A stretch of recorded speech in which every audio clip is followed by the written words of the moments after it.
Ndagira ngo nongere mbasuhuze mbifurize ibihe byiza muri aya masaha ku itariki ya gatatu ukwezi kwa mbere 2026 aho muri mu bice bitandukanye mu Rwanda no hanze y'igihugu cy'u Rwanda ariko by'umwihariko mu karere k'ibiyaga bigari muri Uganda, Repubulika ya Demokarasi ya Kongo, igihugu cy'u Burundi ndetse n'igihugu cya Tanzania, namwe dukurikiye muri hakurya y'amazi magari mu bihugu byo ku mugabane wa Buraya, Amerika nka Leta Zunze Ubumwe za Amerika, Canada, Ubufaransa, Ubwongereza, Ubudage ndetse n'Ubuholandi. Reka mwese mbasuhuze mbifurize ibihe byiza abanyarwanda muri aho ngaho mudukurikiye rero mwumva ururimi rw'ikinyarwanda mwese, reka mbahe ikaze n'amakuru menshi cyane abazindutse avugwa mu bitangazamakuru bitandukanye by'imbere mu gihugu cy'u Rwanda yaba n'ibitangazamakuru mpuzamahanga. Ndagira mbabwire ko ibintu bisa nkaho byafashe indi sura, byafashe indi ntera mu buryo bukomeye cyane. Igihugu cya Iran kimaze gusohora itangazo rikomeye cyane, Leta Zunze Ubumwe za Amerika nazo zimaze gusohora itangazo rikomeye cyane, ndetse igihugu cya Venezuela nacyo kimaze kuvuga amagambo akomeye cyane nyuma y'igitero bivuga yuko Leta Zunze Ubumwe za Amerika zagabye mu murwa mukuru w'iki gihugu cya Venezuela, nk'uko minsi mike ishize perezida wa Leta Zunze Ubumwe za Amerika Donald Trump amaze iminsi abigaragaza cyangwa se abivuga kenshi cyane ko ingabo za Amerika zisabye ko zitegura cyangwa se zambarira urugamba ko isaha n'isaha zigomba kuba zagaba ibitero bitandukanye mu gihugu cya Venezuela zigwanya ibiyobyabwenge. Ariko se iyo wenda ni intambara abantu bari bamaze iminsi batekereza, ariko ni gute Iran yinjiye cyangwa se itangiye guteguza intambara mu buryo bukomeye igihugu cya Leta Zunze Ubumwe za Amerika, ndetse bishobora kugira n'ingaruka ku baturage batuye isi yose muri rusange, kuko muribuka ko Iran ni kimwe mu bihugu bivugwa ko gitunze intwaro za kirimbuzi ndetse n'inganda nyinshi cyane zikomeza gutunganya intwaro zishobora kuba zarangiza isi muri rusange. Byinshi cyane kuri iri tangazo rimaze gushyirwa ahagaragara na perezida w'igihugu cya Iran ndaje nabigarukaho, ariko reka mbanze mbahe inshamake y'andi makuru y'ingenzi agezweho muri aka kanya. Tunahera muri Venezuela mbabwira yuko umurwa mukuru wa Venezuela warashwe, Amerika ishyirwa mu majwi. Leta ya Venezuela ikaba yashinje Leta Zunze Ubumwe za Amerika kugaba ibitero ku baturage n'inzego za gisirikare mu murwa mukuru Caracas mu gitondo cyo kuri wa gatandatu. Mu itangazo ryasohotse, Leta ya Venezuela kandi yasabye abaturage guhaguruka bagahangana n'ibi bitero, ivuga ko Washington, kuvuga ubwo Amerika, atishobora guteza umutekano muke muri Amerika y'Amajyepfo. Ibinyamakuru byo muri Amerika byatangaje ko Donald Trump yategetse ibi bitero. Abaturage bo mu bice bitandukanye bya Caracas bavuze ko bumvise ibisasu n'indege ziri hafi y'ubutaka mu rukerera rwo kuri wa gatandatu. Guverinoma ya Venezuela yavuze ko ibi bitero byagabwe ku murwa mukuru Caracas ndetse no mu zindi leta eshatu, Miranda, La Guaira ndetse na Aragua. Yavuze ko intego y'ibi bitero ari ukugenzura umutungo w'igihugu cyane cyane peteroli n'amabuye y'agaciro, isaba umuryango mpuzamahanga kwamagana icyo yise icyaha gikomeye ku mategeko mpuzamahanga. Perezida wa Colombia Gustavo Petro yavuze ko Venezuela iri guterwa, yanditse ku mbuga nkoranyambaga ati ubu barimo kurasa Caracas, barayirasa n'imbunda. Yasabye inama yihutirwa y'umuryango w'abibumbye. Ababonye ibyabaye bavuze ko babonye umwotsi uva ku bigo bya gisirikare bya leta ya Carota ndetse na Fuerteventura aho byagiye bigwa, ati ko Maduro aba. Ikibuga cy'indege rero Higuerto mu burasirazuba bwa Caracas nacyo cyarashwe. Ibi bitero kandi bibaye mu gihe Amerika imaze amezi ishyira igitutu kuri Nicolas Maduro, perezida wa Venezuela, binyuze mu bitero ku mato y'ibiyobyabwenge, gufunga amato ya peteroli no kongera ingabo za Amerika mu karere. Donald Trump kandi yagaragaje ko hateganyijwe ibikorwa byo ku butaka mu rwego rwo gushyira igitutu ku buyobozi bwa Nicolas Maduro ashinja gukorana n'abacuruza ibiyobyabwenge hirya no hino, ndetse ibyo biyobyabwenge bikagezwa no muri Amerika. Andi makuru avuga ko ikigo gishinzwe iby'indege muri Canada cyasabye Air India gukora iperereza ku mupilote wakuwe mu ndege mbere y'uko ihaguruka nyuma yo gusanga yari yanyoye inzoga. Ku wa gatanu tariki ya 2/26 byatangajwe ko mbere yo gufata icyemezo cyo gukura umupilote mu ndege, polisi yamupimye inshuro ebyiri bigaragara ko yanyoye inzoga. Byabereye ku kibuga cy'indege cya Vancouver muri Canada. Ikigo gishinzwe iby'indege muri Canada kandi mu ibaruwa cyandikiye sosiyete ya Air India cyavuze ko iki kibazo gikomeye cyane kandi ko inzego z'ubuyobozi zishobora gufata ingamba zikomeye. Sosiyete ya Air India yavuze ko kubera iki kibazo byatumye urugendo rwa Vancouver Delhi rwo ku itariki 23 kuboza rutinda ku munota wa nyuma, ndetse hifashishijwe undi mupilote wasimbuye uwo kugira ngo rukomeze. Yavuze ko inzego za Canada zari zagaragaje impungenge ku bushobozi bw'uwo mupilote ariko ntizitange ibisobanuro birambuye. Iti umupilote yahagaritswe mu kazi ko gutwara indege mu gihe iperereza rikomeje.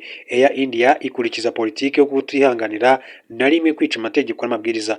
Bitewe n'ibizava mu iperereza, buri kosa rizemezwa rizahanwa bikomeye hakurikijwe amategeko y'isosiyete. Mu ibaruwa yanditswe n'umuyobozi w'ikigo gishinzwe ubwikorezi muri Canada yitwa Ajit Omen, yasabye Air India gutanga ibisubizo n'ingamba zafashwe zo gukumira ibibazo nk'ibi mbere y'itariki ya 26 Mutarama. Air India iri mu igenzura rikomeye cyane kuva ku itariki ya 12 Kamena ubwo indege ya Boeing Dreamliner yakoraga impanuka igahitana abantu 660.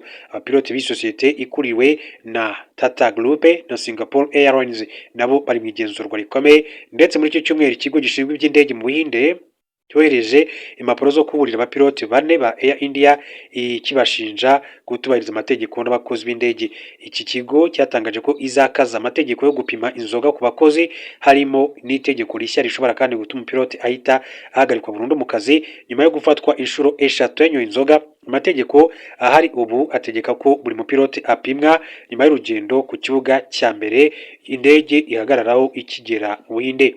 Amategeko ya Canada yo ategeka ko umupilote atemerewe gutwara indege mu gihe kiri munsi y'amasaha 12 nyuma yo kunywa inzoga. Kubyica bishobora kandi gutuma afatirwa ibihano by'ubutabera cyangwa se agacibwa amande akomeye cyane nk'uko amakuru akomeza kubishimangira. Ikaze rero kuri ya nkuru yacu ivugwa ku gihugu cya Iran. Amakuru aturuka muri iki gihugu cya Iran ni amakuru akomeye cyane ndetse akomeje kugenda agarukwa n'ibitangazamakuru bitandukanye hirya no hino ku isi, nuko Iran yahize kwihimura kuri Amerika. Imyigaragambyo y'abanya-Iran kandi ikaba yahinduye isura, ibintu bikomeje kudogera muri Iran nyuma y'uko mu mpera zo Ukuboza umwaka ushize hadutse imyigaragambyo karabutaka yatangijwe n'abacuruzi ikaza gukwira mu bandi baturage. Imyigaragambyo yazambije ibintu hagati ya Iran ndetse na Amerika, haduka intambara y'amagambo. Ibirori bisoza umwaka 25 abanya-Iran basa naho ntabyo bagize, kuko kwa 28 Ukuboza abacuruzi bo muri icyo gihugu batangije imyigaragambyo ikomeye yo kwamagana ubutegetsi bwa Khamenei mazeho imyaka irenga 30. Ni ubutegetsi bukuriwe n'umuyobozi w'ikirenga wa Iran Ayatollah Ali Khamenei kuva mu mwaka w'1989. Ubwo butegetsi bwagiye kandi bushinjwa n'abaturage b'icyiciro runaka ibibazo bitandukanye, ariko kuri inshuro byahereye mu bacuruzi bikwira no mu bandi baturage. Abacuruzi bigaragambyaga bataka igihombo bari guterwa no kuba ifaranga rya Iran ryaratakaje agaciro ugereranyije n'iry'amahanga, kuko nyuma y'intambara y'iminsi igera kuri 6 hagati ya Israel na Iran ifaranga ryabo ryatakaje agaciro ku ijanisha rya 60%. Habarwa ko ubu idolari rimwe ry'Amerika riri kuvunjwa amariyol ya Iran arenga miliyoni 1,400,000. Ibyo byatumye abacuruzi bazamura ibiciro ku masoko, ariko leta ya Iran iza gufata umwanzuro wo kubabuza, ivuga ko bari guhenda abaturage, bituma bamwe kandi bafunga amaduka kubwo gukorerwa mu gihombo. BBC yanditse ko imyigaragambyo kandi yatangirijwe i Tehran, murwa mukuru w'abacuruzi, ariko nyuma n'abandi baturage kandi bayisamira hejuru bitewe n'uko ikiguzi cy'ubuzima muri Iran gihanitse. Abaturage mu yindi mijyi na wundi ubabwirije n'abanyeshuri ba kaminuza bahise kandi bigabiza imihanda bigaragambye bavuga ko barambiwe kwihanganira ubutegetsi bwa Ayatollah Ali Khamenei, kuko ikibazo kimaze kuba cyinshi. Guverinoma ya Iran yavuze ko abaturage bafite uburenganzira bwo kwerekana ibyo batishimiye mu mahoro, ariko ko abateza akavuyo mu myigaragambyo bazabona igisubizo cyihuse, ndetse bivuga ko bari inzego z'umutekano zabarasheho. Perezida wa Leta Zunze Ubumwe za Amerika Donald Trump yavuze ko igihugu ayoboye cyiteguye kwivanga muri imyigaragambyo kigafasha abaturage kurwanya ubutegetsi mu gihe bwibasira ngo bahagarike kwigaragambya. Ati Amerika ifite intwaro kandi yiteguye kurasa mu gihe Iran yarata cyangwa ikica abari gukora imyigaragambyo mu mahoro, icyo gihe tuzabyinjiramo tubatere. Ayo amagambo yarakaje cyane Iran, ndetse ivuga ko Amerika nibeshya ikabikora nayo ibikorwa byayo birimo n'ibirindiro bya gisirikare biri mu karere ka Iran irimo bizahura n'akaga. Perezida w'inteko ishinga amategeko ya Iran witwa Mohammad Halbaf yagize ati uriya mu perezida utubaha wa Amerika agomba kumenya ko ibigo byose n'ibirindiro bya gisirikare biri mu karere bizaba biri mu gipimo cyacu nihagira igikorwa icyo ari cyo cyose Amerika ikora.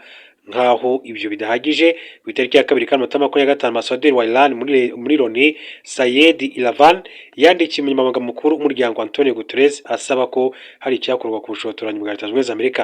Muri ibaruwa avuga ko perezida wa Amerika ari gutera ubwoba byeruye Repubulika ya Kisilamu ya Iran ayikangisha gukoresha ingufu ndetse no kuyivogera. Amagambo ye asubiramo kandi atavuganywe ubushishozi agaragaza imyitwarire idakurikije amategeko Leta Zunze Ubumwe za Amerika zisanzwe zigira. Iyo myigaragambyo muri Iran igeze ku munsi wa gatandatu, bibarwa ko imaze kugwamo abantu bagera ku 10 ndetse ibikorwa remezo bya leta n'ibyo bikorera bitandukanye byamaze gufunga kugeza magingo aya ngaya nk'uko amakuru akomeza kugenda bishimangira. Hanyuma mu yandi makuru abakomeza kugenda avugwa babwira ko Trump yateguje Iran kuyitera mu gihe Tehran yabangamira abari kwigaragambya. Perezida wa Leta Zunze Ubumwe za Amerika Donald Trump yatangaje ko Amerika izatabara mu gihe Iran yakwica abari kwigaragambiriza uburyo ubuzima buhenze muri iki gihugu cyo muri Aziya. Trump yavuze ko abari kwigaragambya bari kubikora mu mahoro nta mutekano bahungabanyije, bityo ko Iran nibibasira nta kabuza Amerika izabatabara. Trump abinyujije ku rubuga rwa Truth Social yagize ati Iran niramuka irashe cyangwa ikica abigaragambya nk'uko bisanzwe bikorwa, Amerika izaza kubatabara, turiteguye kandi dufite ibisabwa byose. Umunyamabanga mukuru w'inama y'umutekano ya Iran Al-Lajan yatangaje ko Israel na Amerika ari bo bari inyuma y'iyo myigaragambyo nubwo nta bimenyetso yigeze atanga. Lajan abinyujije kuri X yagize ati Trump akwiye kumenya ko kwivanga kwa Amerika mu kibazo cy'imbere mu gihugu bingana no guteza akavuyo mu karere kose no guhungabanya inyungu za Amerika mu karere. Amerika kandi ikwiye kumenya ko Trump ari we watangije ibyo kwivanga mu bibazo by'imbere muri Iran kandi bagomba kandi kurinda abasivili bayo. Umujyanama w'umuyobozi w'ikirenga wa Iran Ayatollah Ali Khamenei al-Shamkhani yaburiye Amerika ko nivanga mu bibazo bya Iran itazabyihanganira kandi ko itazatinda kuyisubiza. Muri Iran hashize imyaka abaturage bigaragambye bagaragaza ko ubuzima buhenze ndetse ko ubukungu butifashe neza, bigatuma haba ibikorwa by'ubugizi bwa nabi. Ubukungu bwa Iran kandi bumaze igihe bujegajega bitewe n'ibihano bikomeye cyane Amerika yayishyiriyeho kuva muri 2018. Mu yandi makuru akomeza kugenda avugwa, amakuru akomeza kugenda agarukwa muri rusange, mbabwire ko mu nkuru zibabaje nuko ubwato bwarimo abanyafurika bagera kuri 200 bageragezaga kwinjira muri Espagne bwarohamye habura benshi cyane, byibuze abantu 7 nibo bimaze kumenyekana ko bapfuye, abandi benshi cyane barabura nyuma y'uko ubwato bwari butwaye abimukira 200 bageragezaga kujya i Burayi mu buryo butemewe bwarohamaga. Impanuka yabereye mu nyanja ya Atlantique ku ruhande rwa Gambia. Ubwato bwiyubitse ku itariki 31 Ukuboza 2025. Amakuru amenyekana bitinze, abantu bagera ku 100 bamaze kurohorwa mu gihe abandi bari muri ubwato bwari burimo abagiye ku ruhererekane rw'ibirwa ruzwi nka Canary Island babuze. Ni igice kibarwa nk'ubutaka bwa Espagne kiri mu nyanja Atlantique majyaruguru ashyira urengerazuba bwa Afurika. Ni inzira ikunzwe gukoreshwa kandi abanyafurika benshi cyane bashaka kujya mu Burayi. Abarenga 47,000 nibo bamaze kandi kuri Canary Island muri 2024. Umuryango utegamiye kuri leta ya Espagne witwa Caminando Fronteras ugaragaza ko abarenga 9,000 baguye bagerageza kandi kuhagera. Ingabo za Gambia zirwanira mu mazi zikomeje kandi ibikorwa byo gushakisha ababuze. Minisiteri y'ingabo ya Gambia yatangaje ko abaguye muri impanuka abenshi atarabo muri iki gihugu ndetse inkomoko yabo igishakishwa kugeza magingo ngaya, nuko iyo minisiteri y'ingabo yagiye ibisobanura. Dukomeje n'andi makuru akomeza kugenda avugwa, ni menshi cyane makuru abakomeza kugenda agarukwa n'ibitangazamakuru bitandukanye. Reka mbaye nkagaruka mu gihugu cy'u Rwanda mbabwire ko iminsi ya Noheli n'umunani yabayemo impanuka 8 zahitanye ubuzima bw'abantu. Umuvugizi wa polisi y'u Rwanda ACP Boniface Rutikanga yatangaje ko mu minsi mikuru ya Noheli n'ubunani 2026 habaye impanuka zikomeye cyane 8 kandi zihitana ubuzima bw'abantu. ACP Rutikanga Boniface yatangaje ko ariko yirinda kuvuga umubare w'abantu bahitanywe n'izo mpanuka zabaye ku minsi 2 mikuru mu gihugu. Muri rusange rero ACP Boniface Rutikanga yagaragaje ko icyumweru cy'iminsi mikuru cyo guhera ku itariki 24 Ukuboza 2025 kugeza tariki ya 2 Mutarama 2026 umutekano wari wifashe neza, kuko nubwo ibikorwa by'inyongereye byiyongereye nta cyigeze kibuza umudendezo abaturage. Ni icyumweru cyari giteganyijwe ko kizabamo ibikorwa byinshi cyane byo kwizihiza iminsi mikuru ya Noheli n'Ubunane. Uko bisanzwe ingendo ziriyongera, ibitaramo byari byinshi, amasaha yo kwiyakira ndetse no kwidagadura yarongerewe. Inshingano za polisi kwari kugira ngo ntihabeho ikibangamira cyangwa se igikoma mu nkokora imigendekere myiza y'iminsi mikuru. Kubera iyo mpamvu umutekano wagenze neza kandi abantu baridagaduye baranezerwa ndetse nta kigeze kibabangamira. Yerekanye ko muri iyo minsi hagaragaye ibikorwa bito birimo urugomo ruturutse ku businzi ariko bitabujije abantu kwizihiza iminsi mikuru. Ati muri rusange abaturage bitwaye neza kandi turabashimira. Ibibazo byagaragaye birimo urugomo ruturutse ku businzi ntabwo ari byinshi kandi byarakurikiranwe kandi ntabwo byabujije abantu kwizihiza iminsi mikuru. Ku bijyanye n'umutekano mu muhanda, iki cyumweru hagaragayemo impanuka by'umwihariko tariki 25 Ukuboza 25 habaye impanuka zikomeye cyane enye, ndetse no ku itariki 31 Ukuboza 25 tariki ya mbere Mutarama 26 habaye impanuka zikomeye enye kandi zaburiyemo ubuzima bw'abantu. Polisi y'u Rwanda kandi yatangaje ko yafashe abantu 95 muri icyo cyumweru kimwe batwaye ibinyabiziga banyoye ibisindisha biganjemo abatwaye moto ndetse n'amagare. Ati muri iyi minsi mikuru hafashwe abantu barenga 95 batwaye banyoye ibisindisha mu gihugu hose. 75% by'abafashwe batwaye banyoye ibisindisha n'abari batwaye moto n'amagare. Ku bunani niho rero hafashwe abantu benshi cyane 47. Itegeko riteganya ko uwahamijwe icyaha cyo gutwara ibinyabiziga yanyoye ibisindisha ahanishwa amande y'ibihumbi 150. Ikinyabiziga cye kigafungwa igihe kitarenze iminsi 7 ndetse nawe ashobora kandi guhabwa ibindi bihano birimo no gufungwa nk'uko byagenwe n'inkiko zikiri hagati y'iminsi 7 ndetse n'iminsi 2. SCP Boniface Rutikanga yongeye kandi kwibutsa abantu ko bakwiye gukomeza kubahiriza gahunda zitandukanye za polisi y'igihugu zigamije kubungabunga umutekano mu muhanda no kwirinda impanuka zo mu muhanda. Nazo zikomeje kandi kwiyongera kuko guhera muri 2022 kugeza mu kwa 25 habayeho impanuka 21,134 zahitanye abantu 2,907. Komisiyo y'Ububanyi n'Amahanga, Ubutwererane n'Umutekano muri Sena y'u Rwanda iheruka kwerekana ko imyitwarire y'abatwara ibinyabiziga mu muhanda iri mu biteza impanuka, yiganjemo abatwara ibinyabiziga barengeje umuvuduko, abarangaye ndetse n'abatwara imodoka basinze uko bagiye babigaruka. Byaje kurangira uwitwa Perezida Felix Tshisekedi Tshilombo asohoye itangazo rimuhagarika, ndetse n'imiryango itandukanye iracyavuga ko akwiye kugezwa imbere y'ubutabera. Ku munsi w'ejo mu karere ka Kirehe mu ntara y'Iburasirazuba mu Rwanda habaye imyigaragambyo yamagana amagambo ya General Major Sylvain Ekenge Bomusa n'impunzi z'abanyekongo ziri mu nkambi mu Rwanda i Mahama ndetse n'izindi ziri Kigeme mu ntara y'Amajyepfo mu gihugu cy'u Rwanda mu karere ka Nyamagabe. Hanyuma nyuma y'ayo magambo ya General Major Sylvain Ekenge Bomusa, ndagira ngo mbabwire ko hari andi magambo akomeye cyane kandi nabwo navuga ngo yibasira igihugu cy'u Rwanda, nayo yatambukijwe ku munsi w'ejo na Minisitiri w'Ububanyi n'Amahanga wa Repubulika ya Demokarasi ya Kongo yitwa Therese Kayikwamba Wagner. Uyu muramuzi cyane, niwe wagiye ugaragara mu biganiro hagati ya leta y'u Rwanda ndetse na leta ya RDC byaberaga i Washington DC, ubwo bari kumwe n'umukuru wa diplomasi y'u Rwanda Ambassadeur Olivier Nduhungire Jean Patrick.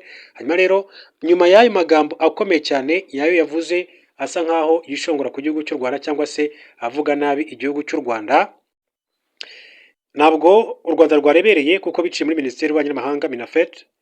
Minisitiri w'Ububanyi n'Amahanga Ambassadeur Olivier Nduhungire nawe amaze gusora itangazo rikomeye, amaze kuvuga amagambo akomeye cyane ku magambo yatangajwe na Kayikwamba Wagner. Mbere yuko tugaruka kuri aya magambo, uko ibintu byose byifashe kugeza magingo ngaya, uko umwuka mubi ukomeje gututumba hagati y'u Rwanda na Repubulika ya Demokarasi ya Kongo, reka mbanze mbahe inshamake mu makuru mu minota mike cyane yuko ibintu byifashe muri Repubulika ya Demokarasi ya Kongo ndetse n'ahandi hirya no hino muri rusange. Ariko kandi ntabwo turaza kujya kure cyane, ni mu karere k'ibiyaga bigari.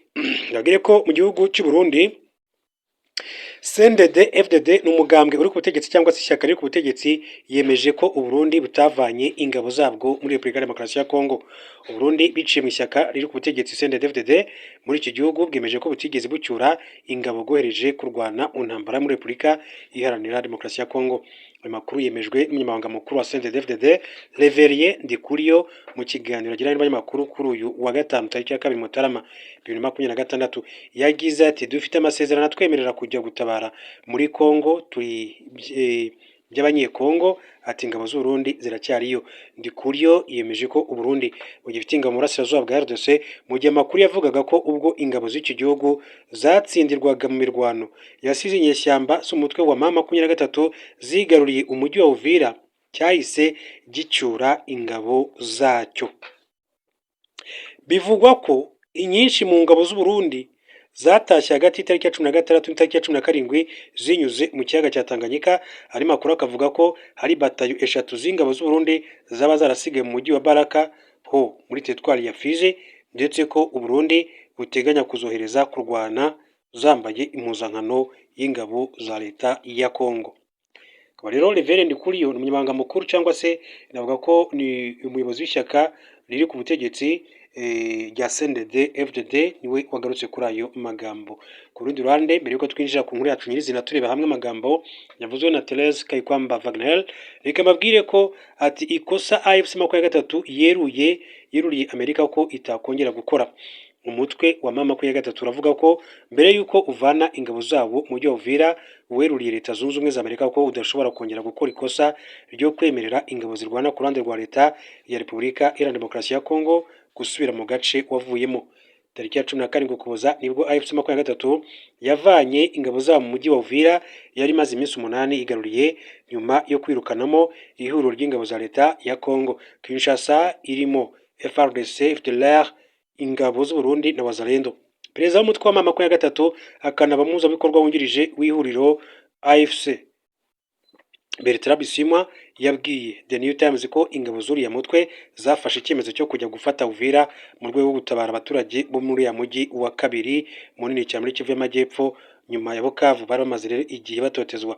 Yagize ati muri Uvira hari politiki yo gutoteza abantu hashingiye ku moko nuko bagaragara. Yasobanuye kandi ko muri Uvira n'utundi duce tuyikikije abasivili b'abanyekongo bashimutwaga bakicwa bakameneshwa n'imitwe yitwaje intwaro ishyigikiwe na leta.